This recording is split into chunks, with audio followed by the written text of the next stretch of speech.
big and small books that are in the Buddhist canon. Some of them are really big and some of them are small, and they all, sorry if I'm talking too loud. They all kind of bring light or elucidate aspects of our lives and ways to improve our lives, or the Buddhist teachings. But actually, in the very end of his life, he said, discard, I want you to discard my teachings, right? And I'm going to teach you the fundamental teaching in this sutra called the Lotus Sutra. And the Lotus Sutra is very widely practiced. We actually practice the Lotus Sutra in our philosophy. And the Lotus Sutra is very widely practiced throughout Asia, many countries, different, like it's called Soka Gakkai Nichiren Buddhism. There's other forms of Buddhism that also practice the Lotus Sutra. But the Lotus Sutra is the Sutra of Universal Enlightenment. So that's the first time, this will be interesting. So in India, 2,500 years ago, this man taught that women are Buddhas, can attain enlightenment. And when he taught that in the Lotus Sutra, a third of the crowd just left. These priests and arhats and stuff like that, special gurus and all that stuff. He said, that women are Buddhas, essentially, and women are the same as men. 2,500, almost 3,000 years ago, very radical teaching, if you understand the times. This is maybe the main crux of the Lotus Sutra is also, he taught that evil people, right? People who in the earlier sutras had, quote, scorched the seeds of Buddhahood through actually their arrogance. So the thing that really kind of shuts off your Buddha nature is maybe self-centered arrogance. But in his earlier teachings, he wanted to be so emphatic, that he said that these arrogant people had scorched the seeds of Buddhahood, and then and they could never attain enlightenment because scorched seeds, right? They're not going to sprout. But in the Lotus Sutra, he said, no, these evil people, the most evil people, actually, the people who killed their parents even. So in Buddhism, killing a human being is the most terrible action we can commit. So there's no commandments and there isn't sins, but there's one, and it's the sanctity first of human life. Because if we can respect human life first, then it'll gradually ripple into everything, the environment, other life forms, everything, so, but the first thing is we have to realize our life is sacred and all human life is sacred. But the Buddha actually taught that even the people who transgress, do the worst kind of acts are actually still have the Buddha nature. So this was a super radical teaching at that time, 2,500 years ago. And if you can imagine, it empowered the lower caste, right? So when you teach, when you make a teaching of universal enlightenment, that bad guy and that poor person and that ostracized person who we can kind of say, oh, they belong on the bottom. And especially historically, I think, as in India and other countries, it was much worse than, the caste and the class systems were very stringent. You could never transgress the caste system. So you start teaching, that all people are Buddhas, and the people in power really don't like that. So that takes me to Nichiren. So similarly in Japan, almost 800 years ago, it's coming up on 800 years, Nichiren was he was just a 12-year-old kid. And Japan at that time was, if you can imagine how confused the world is right now, it was maybe 10 times worse. Literally, we had corpses piling up in New York in those freezer trucks. So it made me think, wow, it's getting kind of bad, because Nichiren lived in a time when there was an epidemic and actually bandits and wars, little minor wars were happening all over Japan. And there was a huge earthquake when he was a kid. So he grew up in a world where he said corpses were piled on the side of the street. You know, can you imagine? Like, that's how bad it was when he was a little kid. And for him, he had the same exact awakening. He was not a prince. He was a member of the lowest caste in Japan at the time. His father was a fisherman, and it was a Buddhist country. So the two lowest butchers, anyone who killed for a living, was on the very bottom. You know, it's actually, a butcher is very high, right? And maybe a fisherman is a great skill, and I'm sure they had to have skills, but they were looked down upon as the worst people. Like, the last thing you wanted to be was a fisherman or a butcher. Nietzsche did the same exact thing. His question was, why in this world of, why, this is a Buddhist country. Why, you know, Buddhism should bring peace to the land. Why is everyone suffering? Why is there so much disasters everywhere? So he literally went, so he was poor. The only way he could read and write, he didn't really want to be a priest necessarily, but he wanted to study. And the only way, if you're poor at that time, was to become a monk, a Buddhist monk, and go to a temple, right? So he literally, from the age of 12 to the age of 32, secluded himself and went all over to every temple he could go to, and claims, you know, claims to have read every document he could get his hands on for 20 years. So like the 84,000, 83, it's 84 and 83,000, for some reason they name them both, these sutras. So he claims to have went and studied. So of course, at 32, when he finished this like dissertation, super mega dissertation or whatever it is, right? He is going to give his he's going to present his thesis, right? So people are really interested. Hey, this guy's been studying everything for 20 years straight. And then what he came is that he said that so from all the sutras, he discerned that the Lotus Sutra, the Sutra of Universal Enlightenment, is the Buddha's highest teaching. And he said the core of that teaching is this phrase that we chant called Nam-myoho Renge Kyo. And he really described Nam-myoho Renge Kyo as the universal life force, the kind of thing. I'm interested in string theory a tiny bit. And you know, string theory defines the world as vibrating the most, you know, below at the lowest subatomic level.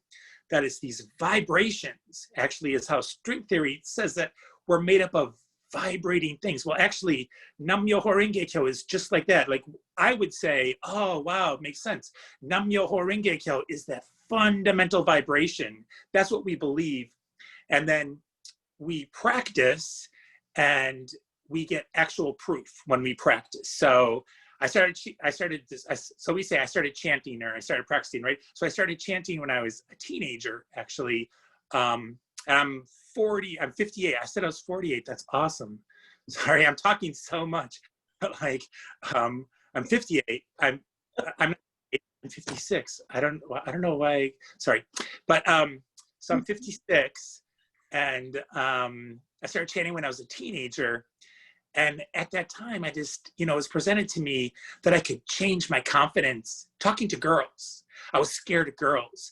That was the biggest problem in my life, you know, and actually just not feeling confident and feeling overwhelmed and depressed, you know. So that's why I started. I didn't have one high ideal at all when I started chanting. But amazingly enough, I'm going to end in a second. Another fundamental tenet of our practice is this idea of human revolution. So actually, the founders of our organization, I need to go over this really, really quickly. So we started with we have an organization that started in 1930 amidst the pre-World War II Japan, which was incredibly nationalistic. They literally had a pledge. The children would give in the morning, the first thing in school, the children would pledge to die for the emperor.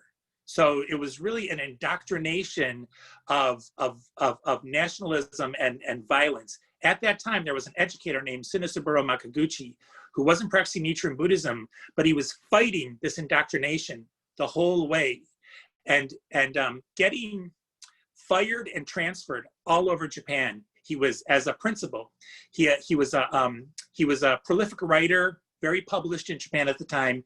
And in 1928, he stumbled upon Nichiren Buddhism, and he found that it really aligned with his humanistic beliefs. His closest comrade, Josei Toda, kind of built this organization with him from that time on. But in 1943, so when the war machine revved up, they were being harassed constantly. So we would have, we actually meet in people's homes all over the world to this day. And they started a model of religion at home where, like, on Friday night, now we're gonna have it on Zoom, but on Friday night, my district meeting for the SGI is gonna occur. And it's gonna, I live in River West, and it's gonna be over by UWM. Normally I would go to UWM and meet at my friend's house, and we would all chant and talk, you know, and study Buddhism for an hour. But so they had this model started back then of these small little meetings, and the secret police were following Soka Gakkai members and going to the meetings and you know, waving their sticks and stomping their feet and saying, shut up, you know, when we would speak about humanism and anti-war things, the Soka Gakkai. Well, actually, Sinosaburo Makaguchi and Josei Toda were imprisoned. Makaguchi was over 70, and he died of malnutrition. It was very cold. They didn't really give them anything. He died of malnutrition. Josei Toda, his closest comrade, came out vowing, he had like an awakening too. Actually, during prison, he kind of really did our practice super strongly and had an awakening. Oh, I need to spread this throughout Japan. And then he actually spread our philosophy all through Japan. You know, to where by the 65, there was 4 or 5 million people doing this practice from really just one person during World War II. But, you know, so that's kind of the crux of the history of our organization. I forgot what I was going to talk about, but I'm sure someone else, I just talked for so long. Sorry, you guys, thanks for listening. I'll mute myself. Doug, thank you so much. So does anybody have any questions based on what he shared? Before you keep going, I wanted to record you, and I started recording during Chuck, but is that okay? We have a few people who couldn't be here and asked me. Do you mind if I record it and share? No, I'm fine with it. Does anybody else? I think. Okay. All right. Thank you. Okay. No questions? Okay. So Lalita, are you there? I'm here. Can you hear me? Yes. Yes. Okay. Take it away. Okay, so I guess I'm gonna ad lib, I guess, based off my experience, how I became Buddhist. Yes. Okay, so well, my name is Lalita. I became a Buddhist back in August of 2009, and I was actually introduced to Buddhism from a friend of the family. She was actually a friend of the family before I was born. So, and I always call her like she's a second mom, because I have my birth mom, but I feel like she's like my spiritual mom too. She's like a mentor. Her name is Angel. So that's a coincidence, isn't it? So she's been around the family for a long time. I always knew she was different, and I didn't really talk to her too much as far as like on the spiritual aspect of what she does. I just always knew she was different. Until one day she came to me. I was about maybe about in my early 20s at the time, and she was talking to me about Buddhism, but I wasn't really receptive to that, to Buddhism right away, because for my family, actually they're Pentecostal. Like my grandparents raised me, so, you know, it was different. It's like, you know, a Christian background. So that was pretty much what I was used to, even though I didn't go to church as often as I did when I was like a little kid. I was still, that was my main spiritual beliefs at the time, until when I was in my early 20s. I had my daughter, and I was going to, I had went to MATC for about a semester, and I had stopped going. And it was a dark period in my time, because I wasn't, I didn't know my purpose really. I was trying to figure out my life, what I wanted. So, and I wasn't on good terms with my daughter's father. So I was just figuring out my life, you know, in my 20s, as we all did, I'm sure. So Angel, she one day came over to my house, and she was asking me questions. She was just like, okay, so so what have you been up to? I'm just like, well, I'm just working and, trying to take care of my daughter and things like that. And then she started talking to me about Buddhism. And, I knew it was something different, that something she's been doing for a while. And I was kind of curious to go. And I was like, since I'm not really doing much as far as in the spiritual aspect anyway, maybe I'll just give it a chance. So I ended up going to a meeting with her. And one thing that I noticed about the meeting, I didn't really feel judged. People wasn't too worried about like, oh, if I had on a dress or, I could wear pants. It was just, everybody was very welcoming. And that's one thing that got to me. It was just like, I just felt like I could be myself without any judgment. And she introduced me to a few people. I think, I forgot his name, Tom.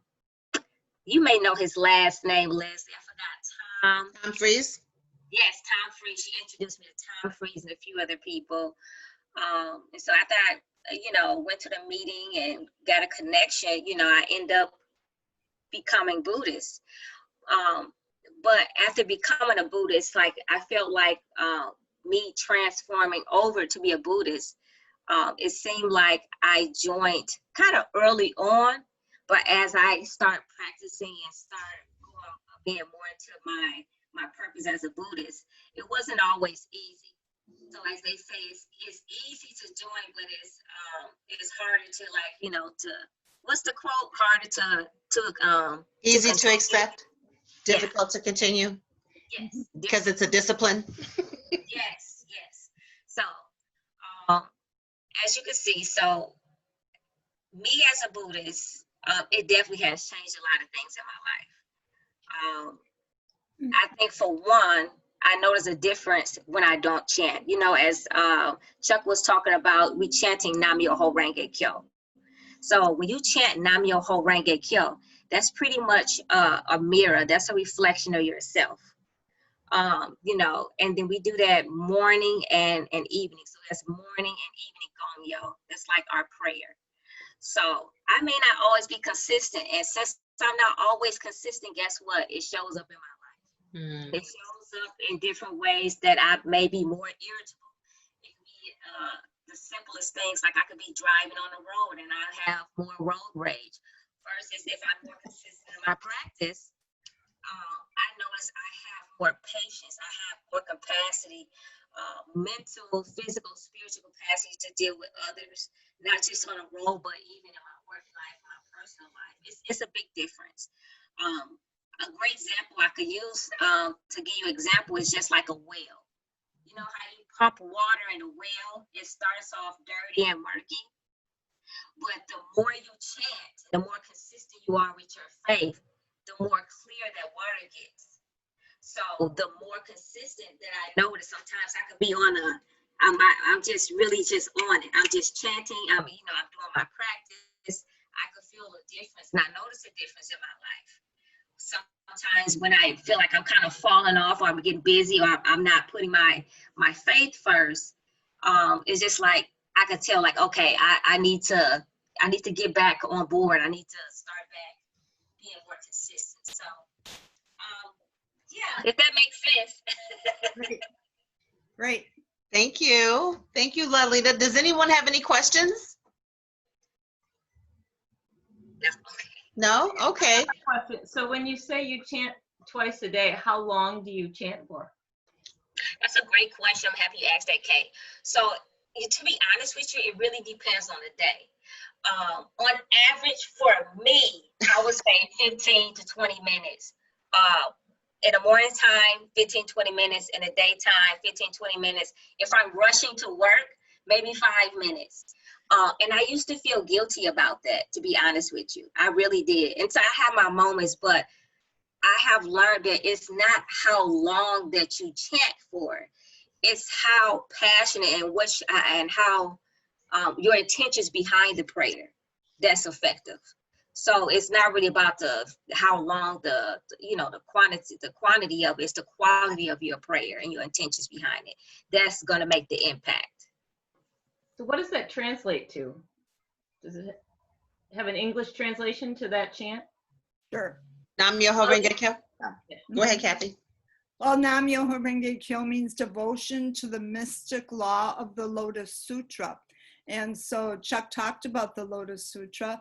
It's based on cause and effect. The lotus flower is the only flower in, I think it's the only flower that blossoms and seeds at the same time.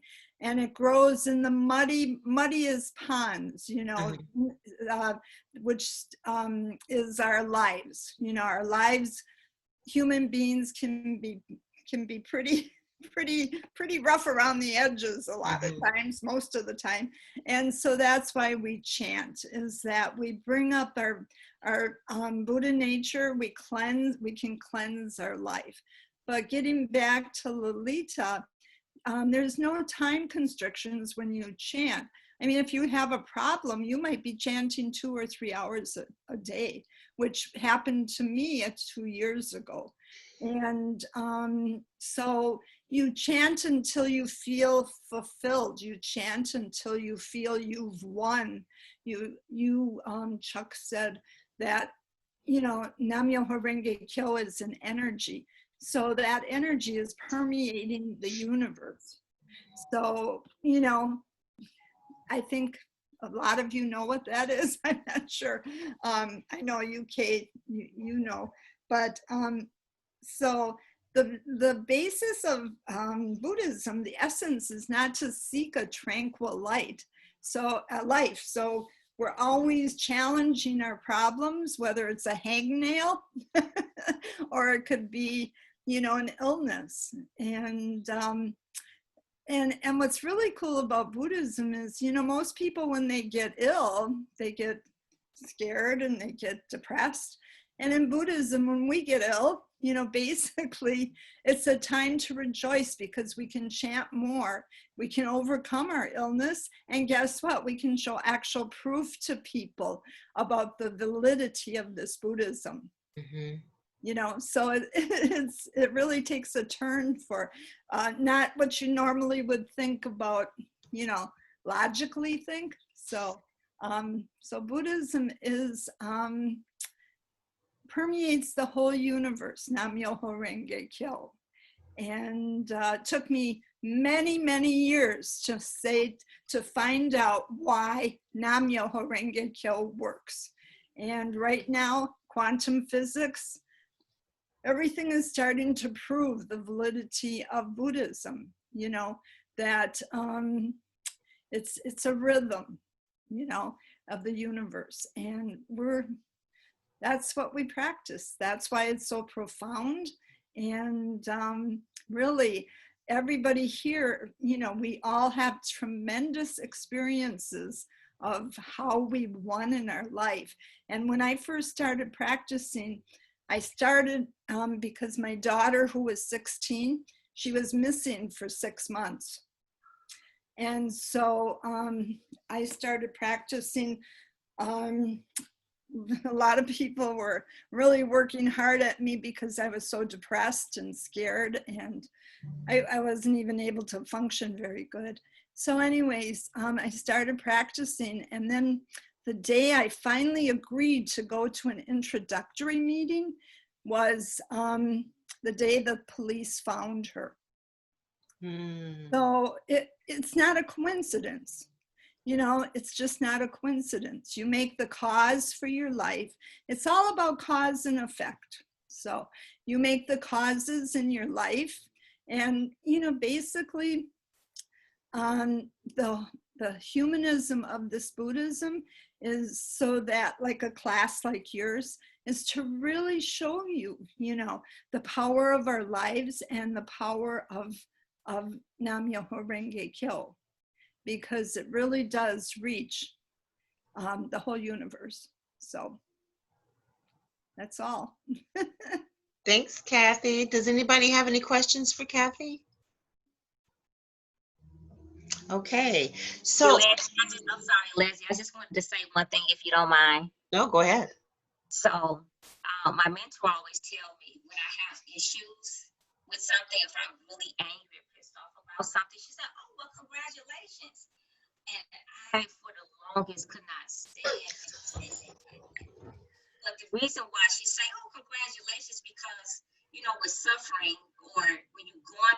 something, it's not the most comfortable thing, but it's good to be out your comfort zone. Being out your comfort zone allows you a chance for growth. So, and it's also changing poison into medicine. You're trying to change, you're trying to get to the root of the problem, whatever that's going on. So that's why we say congratulations when you have a problem. And then you ever notice, I don't know if you guys noticed this before, but sometimes when you go through your day, there's like things that happen like back to back. You're like, what is all this stuff going on? I'm just not having the best of day. Well, usually sometimes when that happens, that means you're closer to a breakthrough. So just kind of keep that in mind too. Right. Awesome. Thank you. Can I jump in really quick on what they said? Sure. So just like Kathy said, that the practice really gives you an opportunity to do something when you can't think of what to do, and so when you're totally helpless and you feel totally stuck and you want to roll up into a fetal position, and of course we all have those moments in our lives, for when you learn the power of the practice, you learn that that's actually a transformative moment.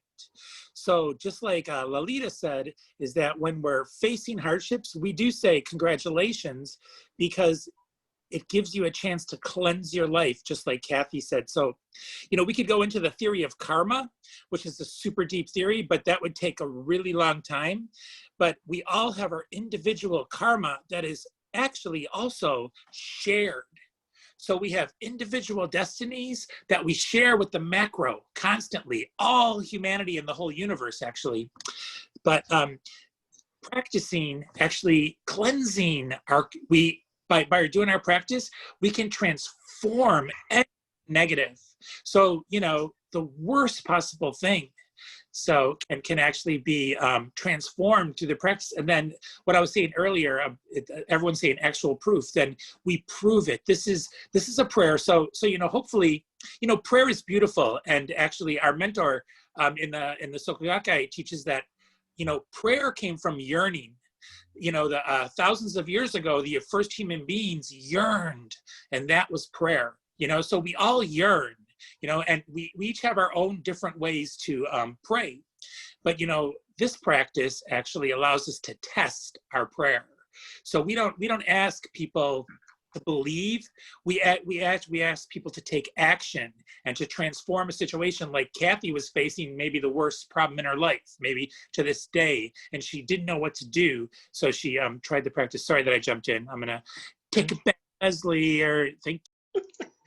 Okay, thank you, Chuck. So I'll just say that I started practicing, it was in 1985, I think, and one of the things that I was dealing with and can still deal with today if I don't chant Nam Myoho Renge Kyo. So let me just preface what I'm going to say by saying that Nam Myoho Renge Kyo, or practicing this Buddhism, actually saved my life. So when I was introduced to Buddhism, a woman said to me, have you ever heard of Nam Myoho Renge Kyo? That's really how a lot of people know about the practice. I don't know, Tina Turner did a movie some years ago where she introduced pretty much the world to Nam Myoho Renge Kyo, because I've had instances where I've mentioned it to people, or I've started saying, hey, have you ever heard of Nam? And they'll finish they'll say it because they heard it in the movie.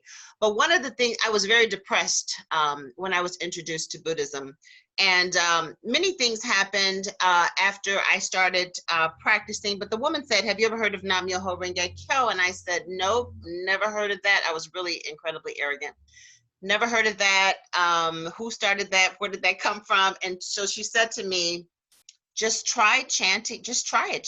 So I was at work, and to make a long story short, one of the things that I experienced immediately was an overwhelming feeling of being happier, I guess. I used to be a person that when I walked down the street, I would walk with my head down, really didn't interact with a lot with people, or really wasn't a people person. And I got a really good job after, shortly after starting to practice this Buddhism at Miller Brewing Company. And my first boss gave me the nickname of Happy. because he said, I was just one of the happiest people he had ever met. So I can only attribute that to practicing Buddhism. But, you know, one of the things that happens, I guess, practicing this Buddhism is about becoming absolutely happy. A lot of times as normal people, we base our lives or our happiness on something that exists outside of ourselves. For instance, you have a great job, you lose that job, the happiness might go away. You have a great partner, you lose that partner, the happiness tends to go away. So that's relative happiness. But in Buddhism, there's absolute happiness. It's a happiness that comes from within that can't be destroyed by external things. And so by chanting every day, which is a discipline, like Lalita was saying, it's easy to accept, but it's difficult to continue because it is a discipline. You know, so even over the years that I've been practicing, my practice has at times been shallow, not really doing it. But today, 30 something years later, I have a really strong practice. You know, I'm happier.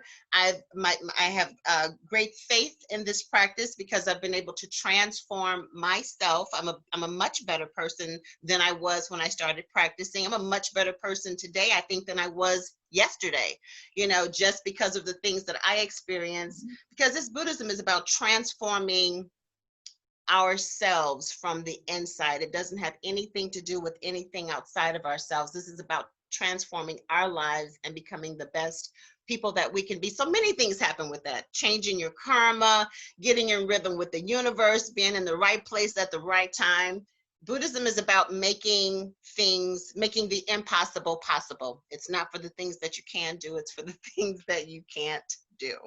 So that's my experience. Does anybody have any questions based on what I said? Otherwise, there were some questions that Kay had. Leslie, Julie wants to say something. Yeah, Okay. Julie.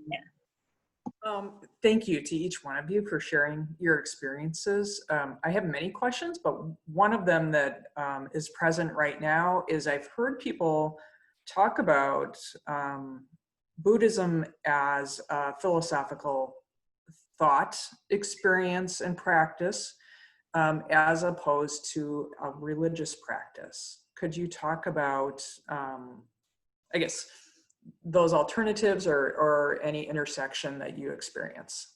I guess some people might say that this is a philosophy that we practice religiously. Okay.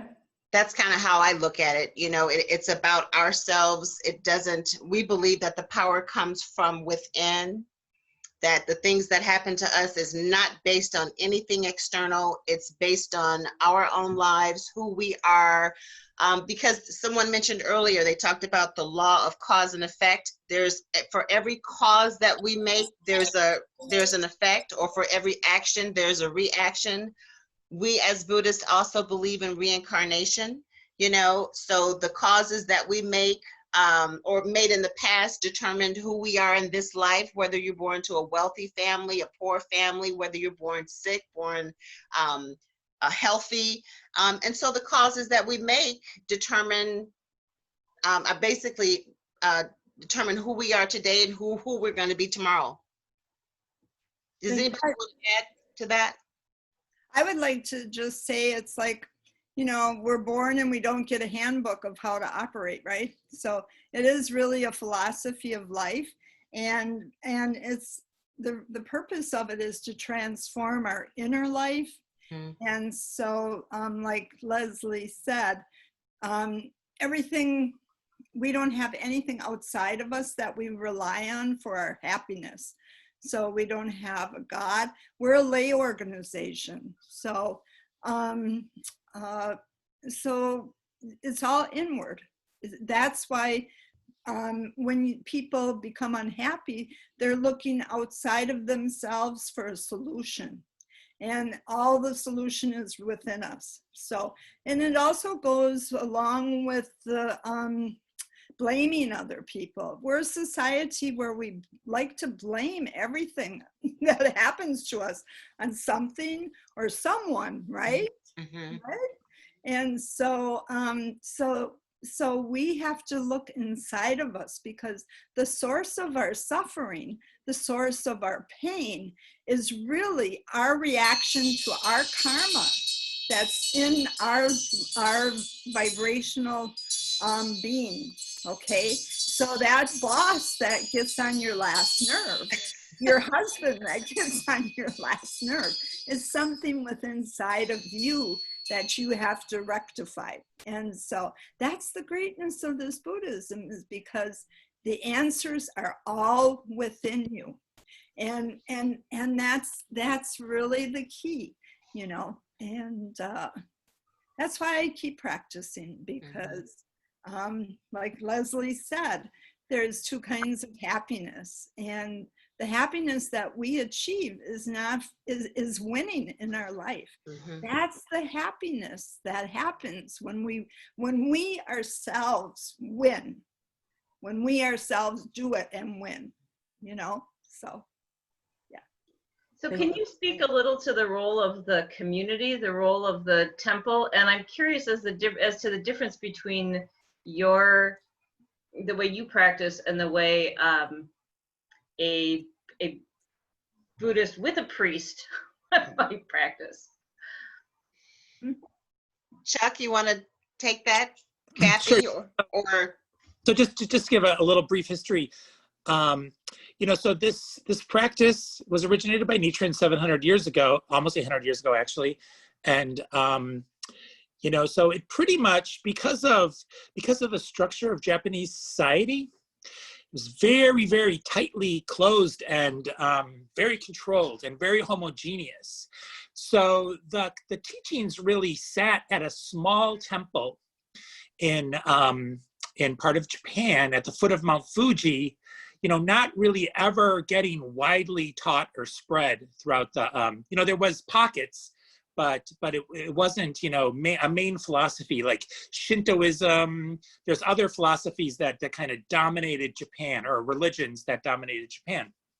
And then, so when the founders of our organization came upon this practice, and then literally by 1975, 10 million people in Japan, almost 1/10 of the population at the time was, or pretty much 1/10, 1 out of every 10 people was doing this practice, you know, when there was none in 1945, or a couple. You know, what happened was some other, a little bit of background too, is in the beginning, after World War II, the Soka Gakkai was labeled the organization of the poor and the sick, because people with problems, you know, like this practice. And, but by the 60s and the 70s, it was becoming the organization of the winners and the successful and the people who were transforming Japan.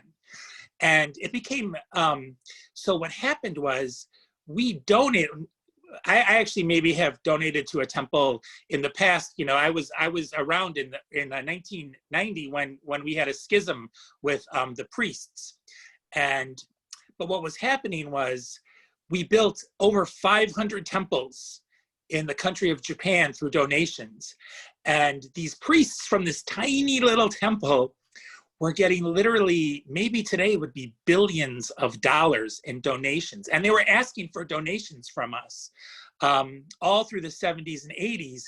And then they started driving Mercedes, and from our donations, it was common for the priest to have fancy cars, and a golf course membership in Japan, because of the real estate stuff, was, it cost like $1 million a year to belong to a country club.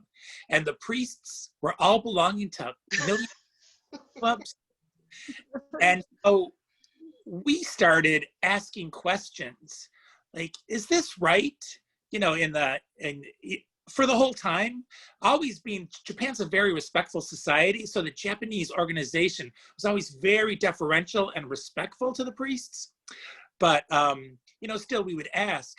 But then they started like really treating us like slapping us on the wrist for asking questions. why are all the priests belonging to $1 million golf clubs, you know, golf memberships? Why are the priests living in lavish homes and stuff like that? So then, you know, we really toughened up and had a kind of nose to nose, and they threatened to excommunicate us.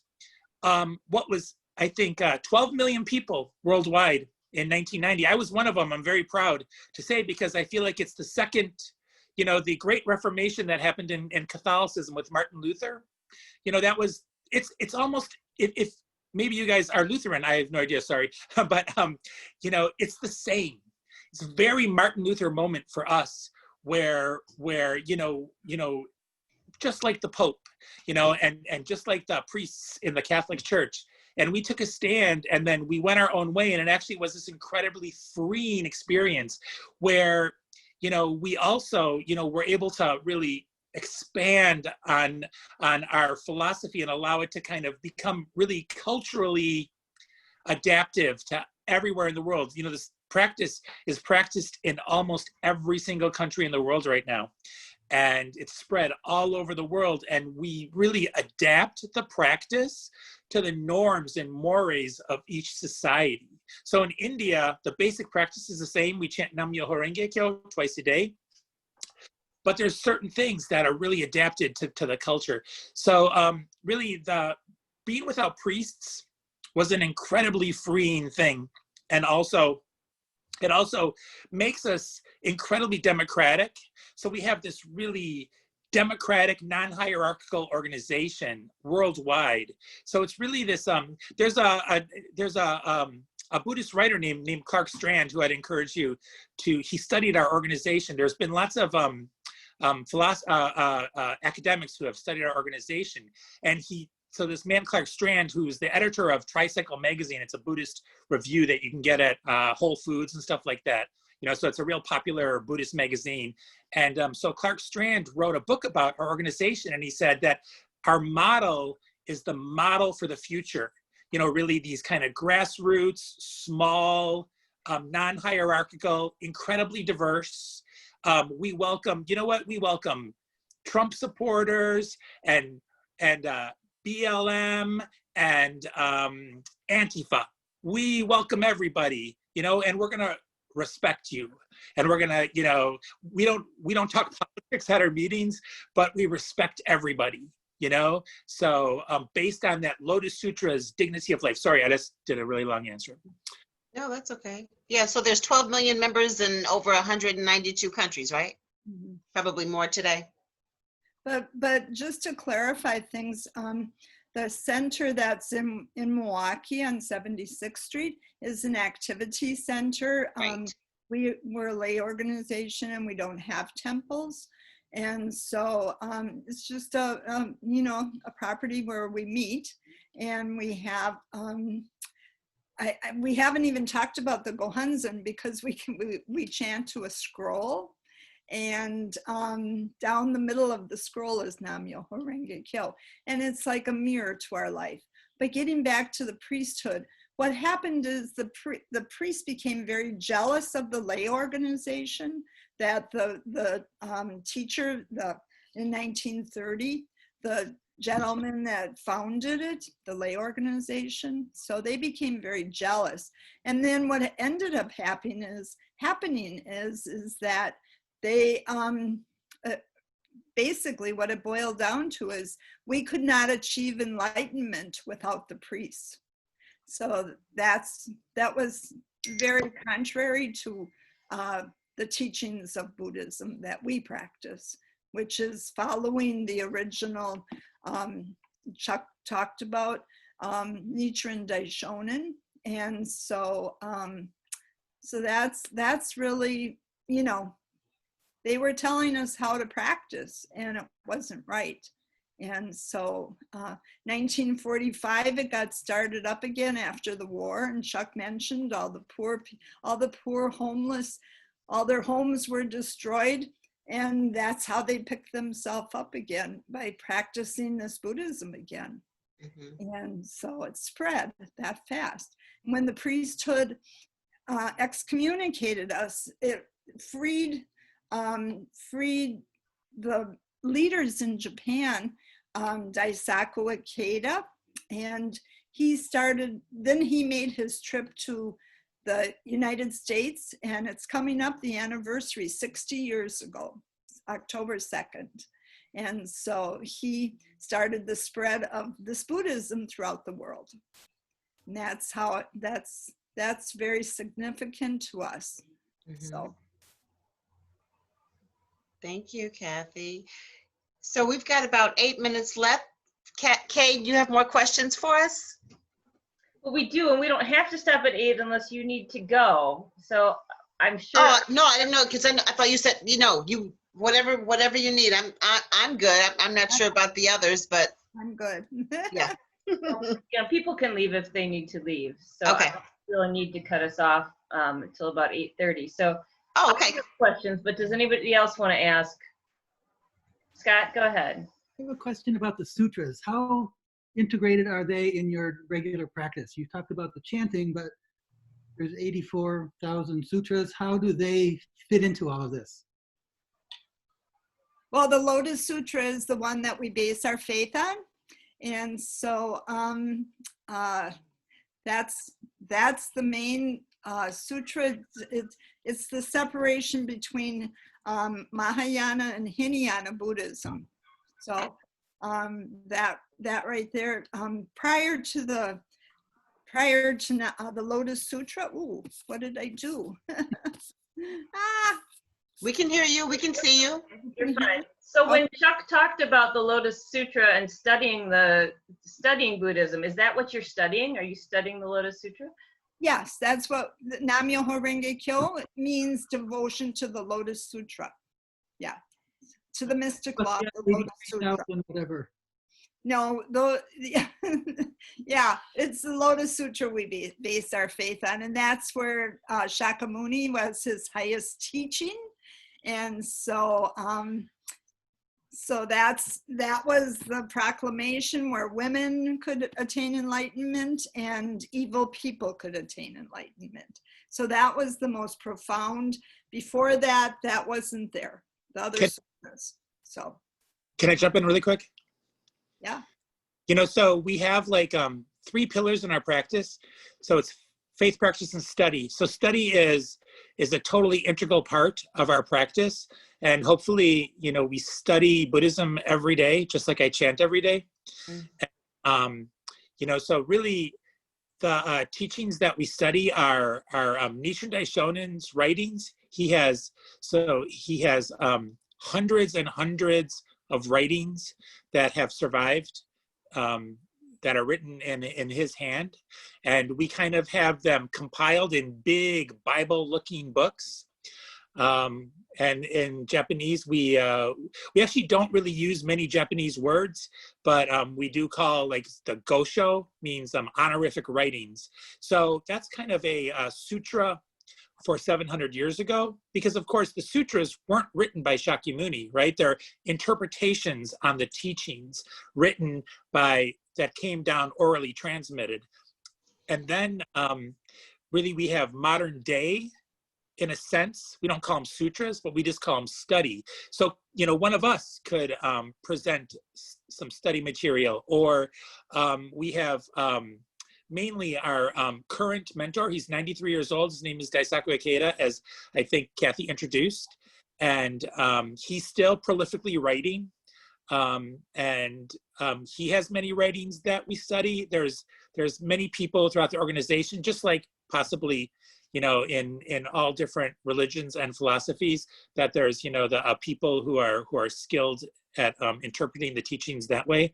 But we base it all on that core belief from the Lotus Sutra, and then really Nichiren's writings are the kind of the crux, like the Lotus Sutra, the interpretation of the Lotus Sutra that we take kind of in a similar way that I think we would almost look at it like our Bible, if I can, make a kind of metaphor or analogy.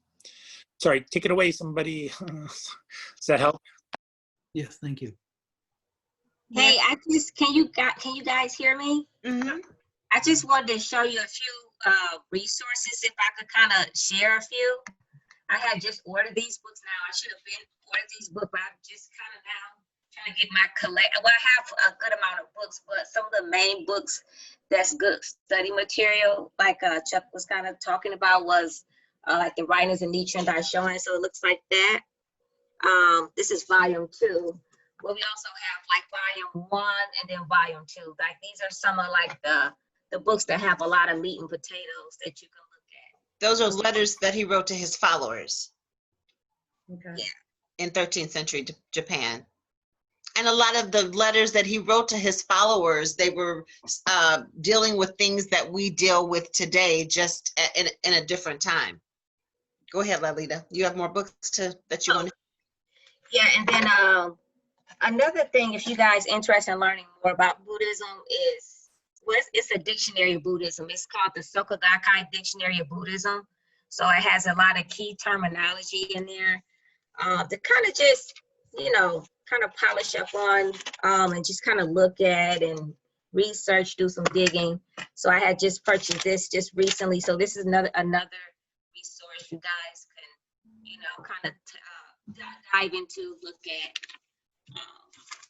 And then we also have our Living Buddhism and Publications. applications that we also look at and read. So faith, practice, and study, that's pretty much the 3 pillars that, keep us in tune with our faith. This is a monthly magazine that we get. So Mm-hmm. Lots of reading materials. yeah. Right. Nancy, did I see you had a question? No? Okay. So basically, this Buddhism is about what we call human revolution. And so I think we're coming up to the current times right now. And so we are the most really diverse organization. Everybody's included. Any faith, I mean, anybody who wants to practice can practice this Buddhism. There's no restrictions. But when we're talking about current times right now, I think it's important to know that as Buddhists, we really, really have to change our inner self, like I mentioned before, which means our ego, right? That's what our inner self is all about, our ego. So I just wanted to quote something that our international president, Daisaku Ikeda, is quoting. And he said, there's no solution to the problem of racial discrimination than realizing the human revolution in each individual. In other words, an inner reformation in the depths of people's lives to transform the egoism that justifies the subjugation of others and replace it with a humanism that strives for coexistence among all people. So that's actually what we strive for, is to do our human revolution. So what that really entails is we see the Buddha in everybody's life. That's how we go about our everyday life. People are irritating you, you kind of say that, but they have a Buddha nature. Everybody has that divinity in them. Even if you're not a Buddhist, you still have that divinity in you. So do you, does your community do any sort of outreach from your activity center? anybody else want to talk? We have meetings at our center where our members come from the state of Wisconsin several times a month. It's open to the public. A lot of people know that we're there, but a lot of people don't. Some people find it on their own. Some people are invited. So no matter what's going on there, the public is always welcome. We have introductory meetings to Buddhism. We were having them twice a week, every week. So yeah, so it's inclusive, and and if you were to walk into our center, there's all types of nationalities. It's just not. It's a very diverse group of people. So are your families all Buddhist? Your immediate families? My son now practices Buddhism. My son is 25. They grew up in the practice, so they were, before I had kids, I was practicing Buddhism. But my son, he did join the Catholic Church, but just a month ago, he started practicing this Buddhism because he realized he needed to make some changes from within. And I'm always talking to my kids about practicing. My daughter, she chants when she needs something. Because this Buddhism really is about, you can chant for anything. You'll chant for something and it'll happen, and then you'll say, especially if you don't really know a lot about the practice, you'll look at it like it's a coincidence. There's really no such thing as a coincidence. There's meaning in everything, and everything happens for a reason. There's nothing happens by happenstance, I guess. So I'm divorced. My ex-husband, he did practice in the beginning, maybe for the first, 10 years of our marriage. I was married like 20 something years. But as far as my other family, my sisters, they're all Christians. And so when I first started practicing Buddhism, one of my sisters told my family that I belonged to a cult. So, and I noticed one of your questions in here, you talked about, do we experience any prejudice? Usually we get it from our family, because it's just something that, especially in the African-American community, for me, Christianity is everything, so. But I think for others, it's different. Kathy, Lolita, Chuck. I was raised Catholic, and I went to Catholic schools, and was fully, my extended family is still very strongly Catholic. But I think for a lot of us, like I have 2 kids and a partner, and they support my practice and experiment with the practice, but in the way that I was forced. Like I literally, I was made to go to church, which is cool when I was a kid. But I would actually sneak to the balcony and take a nap, usually when I, so maybe it had like a negative effect, ultimately forcing, so I think most of us in the SGI, we kind of let our family members hopefully see the power of the practice. And really, we also have this belief that if you're a son in your family, then it doesn't really matter, you just shed light. We're not here to force our family members or force our friends, but just like everyone's been talking about, and it's a challenge, and it's a real practice, and after 38 years, I'm learning more and more and more that my attitude and my devotion to bringing out my best. And it's really a practice where, amazingly enough, if you do the practice, you will feel the power of it. It's really true.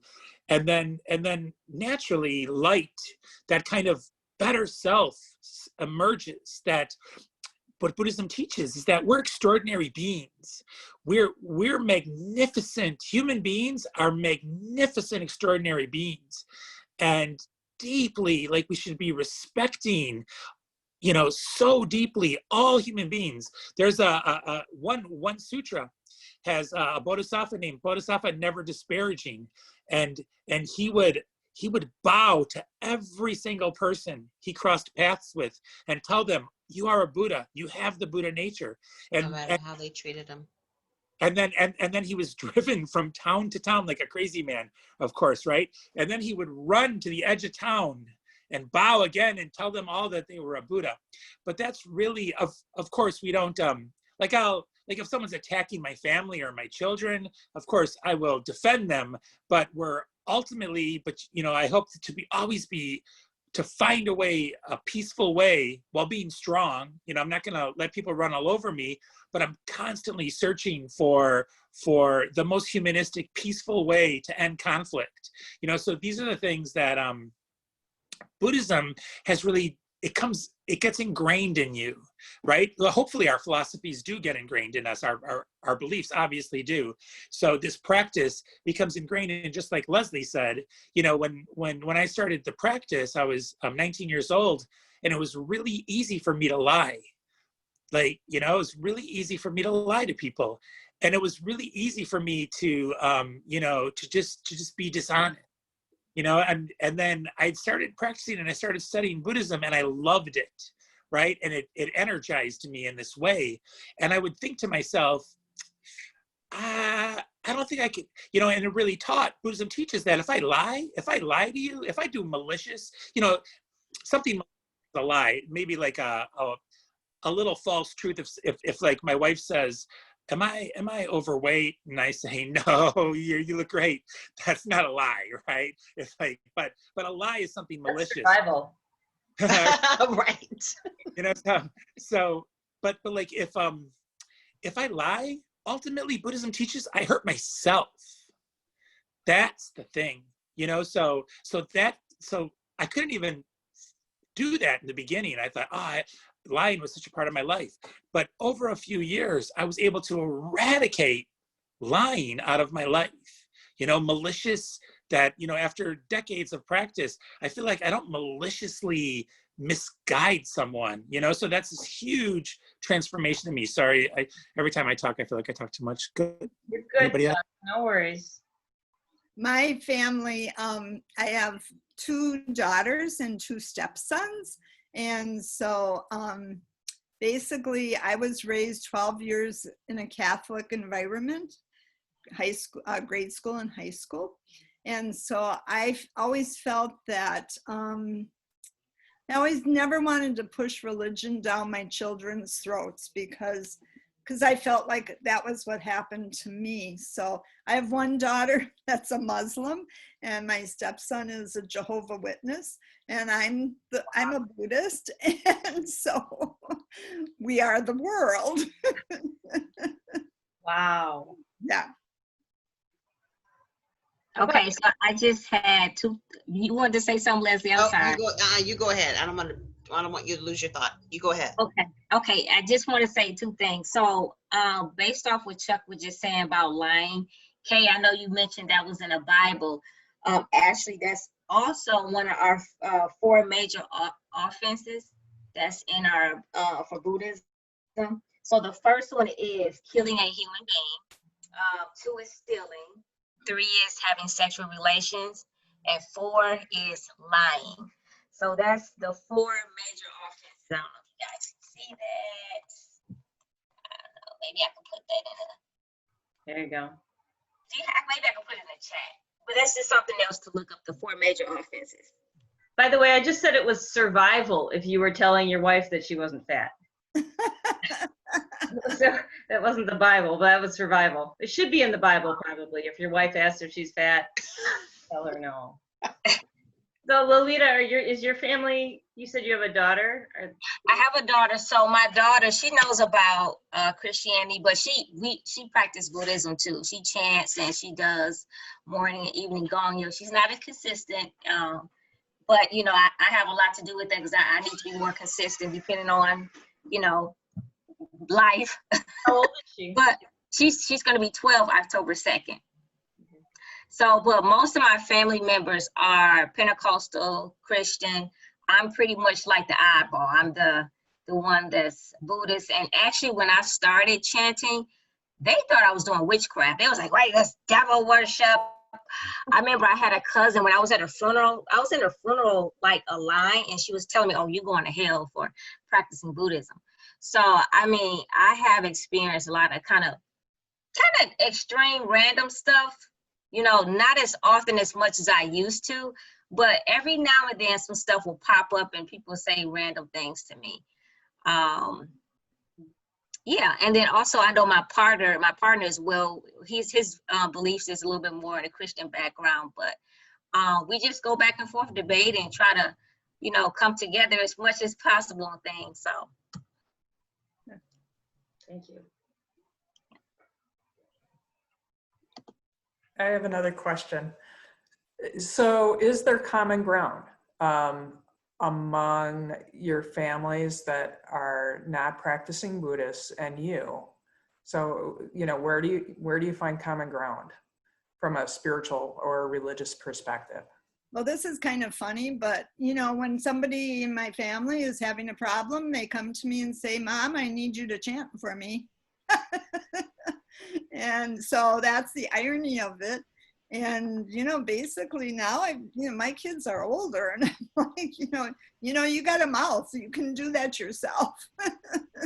But yeah, they know the power of the law, and they've experienced many benefits from their mother, which is deep, and so they know the benefits of it. But like I said, one of my daughters is a Muslim, and the other one, she doesn't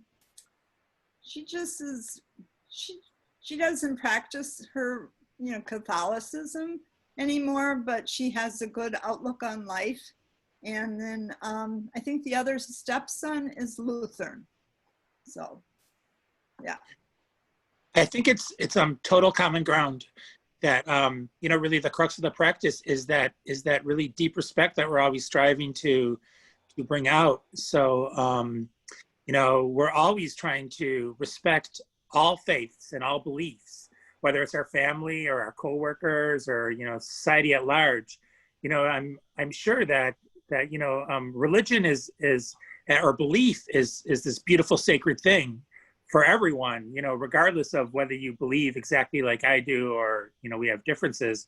So I think that's really what we're trying to just have that deep respect for other beliefs. Of course, when religion tramples on the opposite, though, is when religion's used against people, which it can be, so at those times we should really stand up and point it out, when it's used for profit or when it's used for war, to indoctrinate, just like it was in Japan during World War II. Religion was used to indoctrinate people towards violence, so when religion is used for evil, we should definitely point it out. But other than that, actually we have an institute, educational institutes, and it's run. We have a Soka Gakkai International Educational Institute that is run by a Muslim man. So the chief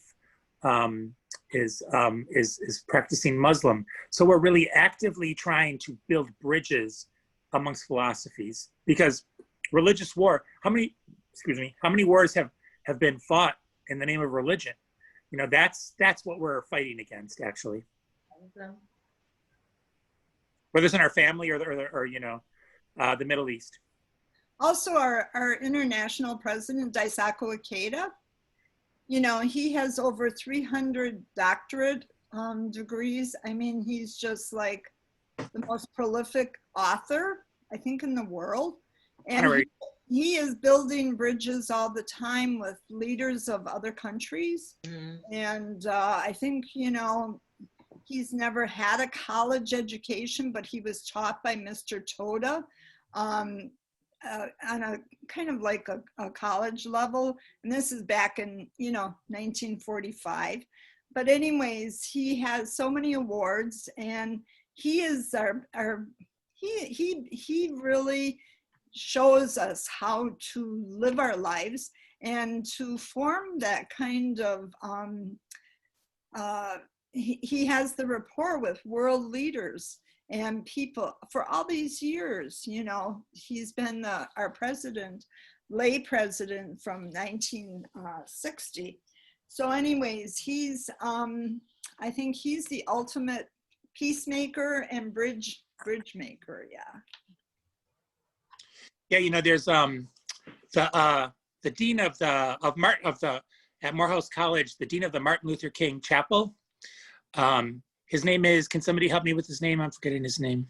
Yeah, his name is Lawrence Carter Jr. Lawrence Carter, really a successor to the spiritual legacy of Martin Luther King, is one example in America, where now at Morehouse, he came across our philosophy, especially as it's taught through Daisaku Ikeda's writings, and he connected with Daisaku Ikeda, and there's a bridge that's built between this kind of Baptist, but peace-centered philosophy of Dr. Martin Luther King and his mentors. Actually, Dr. Martin Luther King was mentored at Morehouse. He kind of came, and I forget the person who taught.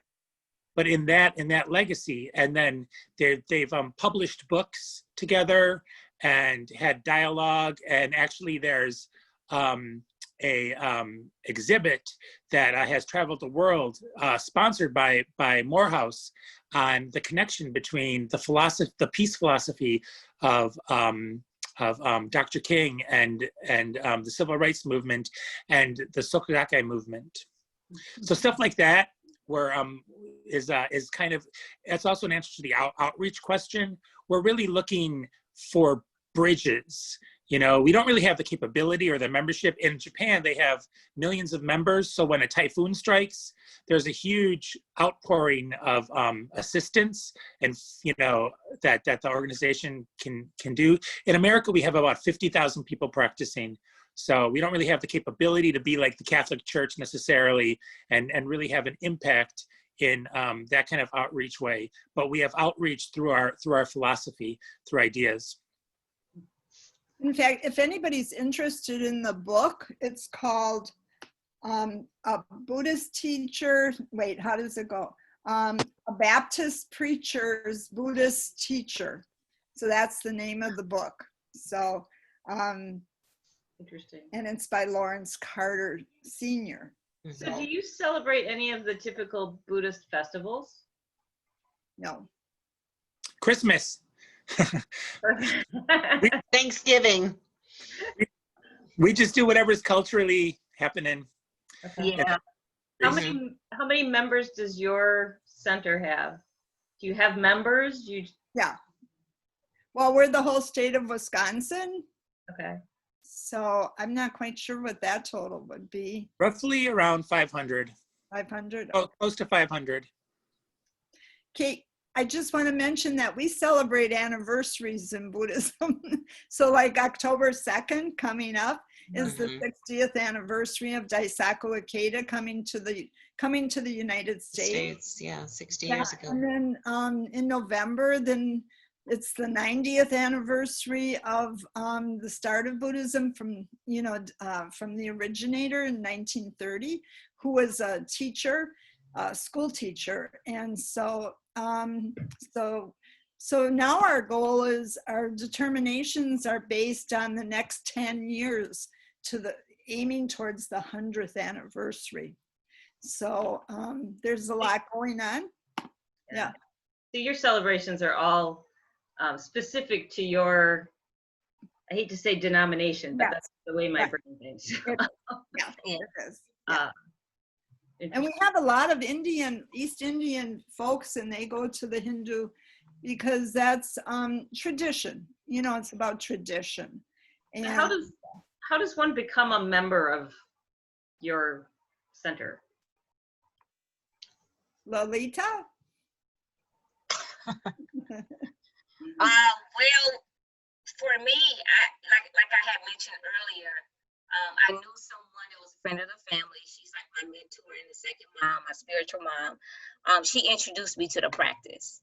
And she introduced me to a few people. They end up going over a few of the materials with me. I end up joining. So it's not like a big process like that. I don't know how to quite explain it, but it's not, I know, like depending on certain depending on certain religions, it may be a different process for each one, and maybe some a little bit more difficult to join. Ours is not quite difficult. You just have to show interest and have a seeking spirit. And by you having that seeking spirit and showing interest and wanting to learn more about it, that's how you join. So you pretty much just like, I don't know, enrolling in a way? You don't have to go to a class. You don't have to No. uphold the center in any particular way. No, you have to attend a certain amount of meetings. We have district meetings. We have world peace meetings. The Japanese word for world peace is kozenrufu. That's used quite a bit. You'll hear that a lot in our organization. But in coming, expressing interest, having a seeking spirit, and then there's actually a ceremony where you receive what's called the gohonzon. I don't know if we've talked about that. It's the scroll that Chuck mentioned earlier. We as Buddhists, we all have that in our home. We have an altar. So this scroll has Nam Myoho Renge Kyo down the center. Everything about our life is represented in this scroll, but it's not something that we worship. It's more like a mirror. Like you have to go, in order for you to do your hair, put your makeup on, your lipstick on, you need a mirror in order to do that. So the Gohonzon acts like a mirror into our own life. It's basically a reflection of our own life. So a lot of times people see that and they think we're worshiping that, but no, in essence, we're actually worshiping our own selves. Because we don't believe, again, that there's anything outside of ourselves that has more power than we do. The power exists within. Should I show them the Gohonzon? I can open up my Butsudan. We actually don't do photographs or show the Gohonzon. Okay. So basically, we're also a very youth-oriented organization. So right now on Sunday at 3:00, there's going to be a world meeting from youth from all around the world. So, about 8,000 youth gathering, I think. Yeah, and it originates, the Japanese youth are organizing it. And so it's, like I said, it's youth from all over the world. And for elementary school children and for high school, junior high, and for youth that are over, out of, college age kids. So we call them youth. And so there's going to be music, singing. They're rehearsing via, Skype and everything else.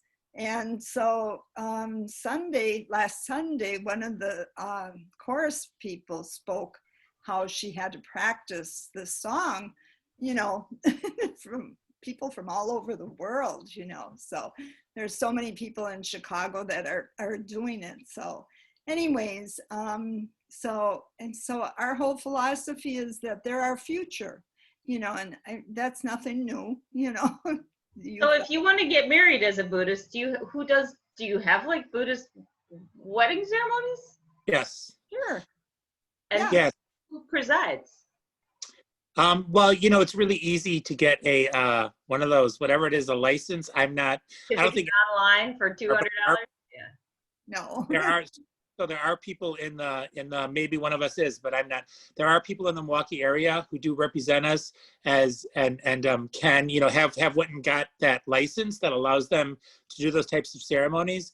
And then if people choose to have that ceremony, they can definitely do the ceremony at the center. So the other thing is that we're a really super open-minded organization. So I started doing this practice in the early 80s in Chicago. And I remember at that time, way before,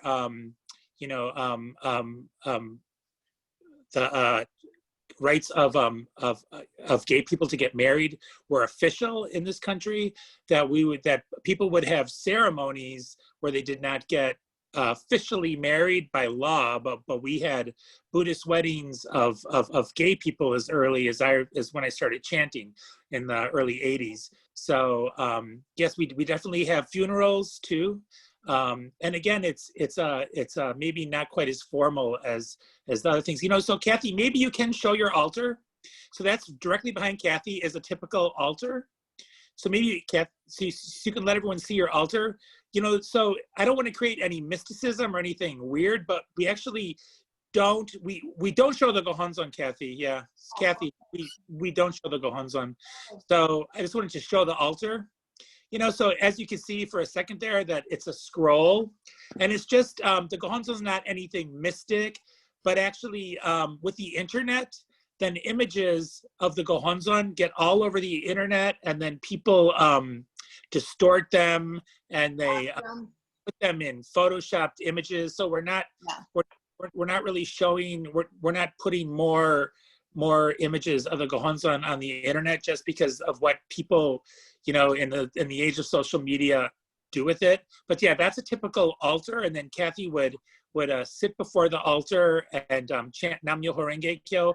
And the Gohonzon, again, as everyone said, functions as a stimulus to our Buddha nature. So it's something inside of us. And we do say it's like a mirror. So it's really just like Leslie said, you know, it's really the chance to polish your life. Like but you can do it to a blank wall and get the same benefit. So it's like the Gohonzon is extra stimulus.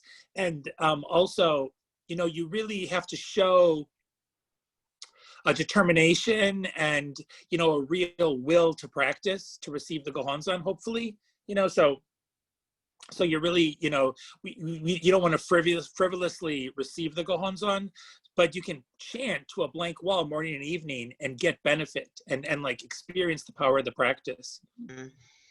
Right. Well, I really, really appreciate everybody's participation, and thank you for sharing your stories and your knowledge. I don't know if anybody else had any pressing questions from my group that we needed to ask. Otherwise, I hope that one day when things are opened back up again, we'll be able to come up and maybe Please do. some of you in person and chant. So I'm going to hang on to your emails if that's okay, and I'll keep in touch. And if you open back up and you think to email me, that would be awesome. Yes, we will. Thank you. Thank you. This has Thank been you. great. Thanks, everybody. Thank you This for has the been great. opportunity. Okay, take care, everybody. Namaste. Namaste. Namaste. Thank you. Bye. Bye. Bye-bye. Bye-bye.